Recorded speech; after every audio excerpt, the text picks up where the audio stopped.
ഒരു അജ്ഞാത ദൈവം. Athens 50 AD. പുരാതന ഗ്രീസിന്റെ പ്രമുഖമായ പട്ടണം, ലോകത്തിലെ അറിയപ്പെട്ട ഏറ്റവും വലിയ സംസ്കാരങ്ങളിലൊന്നിന്റെ കേന്ദ്രം. എന്നിട്ടും തത്വശാസ്ത്രത്തിനും പഠനത്തിനും പേരുകേട്ട ഈ പട്ടണത്തിൽ ഒരു പീഠത്തിൽ അജ്ഞാത ദേവന് എന്ന് ആലേഖനം ചെയ്തിരിക്കുന്നു. ഓരോ മനുഷ്യനും ആരാധിക്കുവാനുള്ള ആഗ്രഹം നിലനിൽക്കുന്നു. എന്തെങ്കിലും ആരാധിക്കുവാൻ ആഗ്രഹിക്കുന്നുവെങ്കിലും നമ്മൾ എന്താണ് ആരാധിക്കേണ്ടതെന്നറിയാതെ തെറ്റായ വസ്തുവിനെ ആരാധിക്കാം. ആരാധനയ്ക്കായി ഒരു വസ്തു നിർമ്മിക്കാം. ഏഥൻസുകാരെ പോലെ നാം ആരെയാണ് ആരാധിക്കുന്നത് എന്നറിയില്ലെങ്കിലും ഏതോ ഒരു ദേവന് ആരാധന അർപ്പിക്കുന്നതായി നിഗമനം ചെയ്യാം. ഒരു ദിവസം യേശുക്രിസ്തുവിന്റെ സുവിശേഷത്തിന്റെ സത്യം സംസാരിക്കാൻ ദൈവം അയച്ച ഒരു മനുഷ്യനായ പൗലോസ് ഏഥൻസിലെത്തി. ദൈവം അറിയത്തക്ക ഒരു ദൈവമാണെന്ന് അവരോട് പറയാൻ അവൻ ഏഥൻസുകാരുമായി സംസാരിച്ചു. 2000 വർഷങ്ങൾക്ക് മുൻപ് ഏഥൻസിൽ പൗലോസ് പറഞ്ഞത് ഇന്നും നമുക്ക് പ്രസക്തമാണ്. ലോകവും അതിലുള്ളതെല്ലാം സൃഷ്ടിച്ച ദൈവമാണെന്ന് പൗലോസ് പറഞ്ഞു.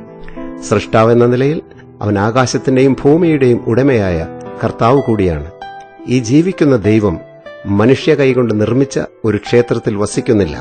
മനുഷ്യന്റെ ചിന്തയ്ക്കും ഭാവനയ്ക്കും അനുസൃതമായ ഒരാളത്വമായി അവൻ ജീവിക്കുന്നില്ല.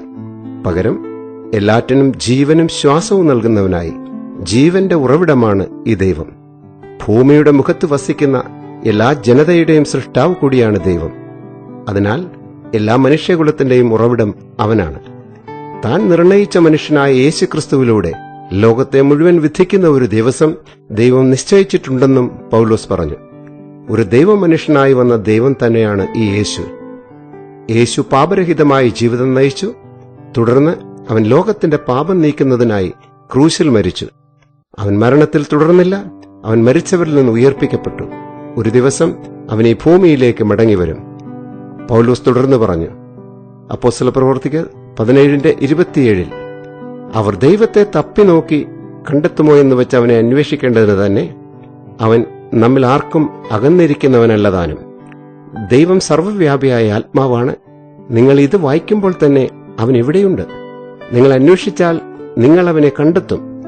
അവസാനമായി പൗലോസ് പറഞ്ഞു, ദൈവം അജ്ഞതയുടെ കാലത്തെ അവഗണിച്ച് എല്ലായിടത്തുമുള്ള എല്ലാവരോടും മാനസാന്തരപ്പെടുവാൻ കൽപ്പിക്കുന്നു.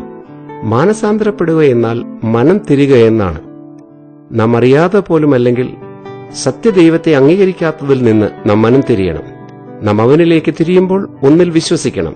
അതായത് അവൻ മരിച്ചവരിൽ നിന്ന് ഉയർത്തെഴുന്നേറ്റ യേശുക്രിസ്തു എന്ന് നാം വിശ്വസിക്കണം. അവനെ വിളിച്ചപേക്ഷിക്കുകയും ചെയ്യണം.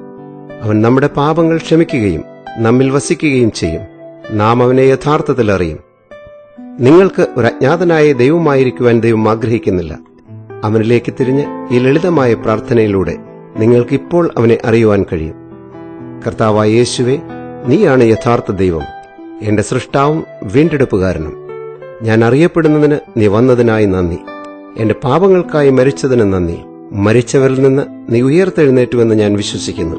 ഞാനിപ്പോൾ തന്നെ നിന്നെ എന്നിലേക്ക് സ്വീകരിക്കുന്നു.